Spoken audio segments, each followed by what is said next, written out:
Pashkët katolike, një nga festat më të rëndësishme të kalendarit liturgjik të krishterë, festohen sot edhe nga miliona besimtarë në mbar botën. Ceremonia kryesore u zhvillua në Vatikan, ku mijëra besimtarë kishin mbushur sheshin e Shën Pjetrit për të ndjekur ceremoninë e drejtuar nga Papa Leoni. Në mesazhin e tij, Leoni i bëri thirrje udhëheqësve të botës që të japin fund konflikteve dhe të braktisin çdo skem për pushtet, pushtim apo dominim.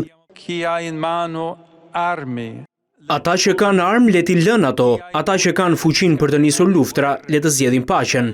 Ati i shenjtë nuk përmendi ndonjë konflikt specifik në mesazhin të njohur si bekimi Urbi et Orbi, por më herët Papa i parë amerikan është shprehur hapur kundër luftës në Iran. Kjo e diel shënoi Pashkën e parë të Leonit si pap. Festa u kremtua edhe në zonat e përfshira nga lufta në lindjen e mesme. Pavarësisht për shkallëzimit të sulmeve izraelite në Liban, u përkujtua ringjallja e Jezusit.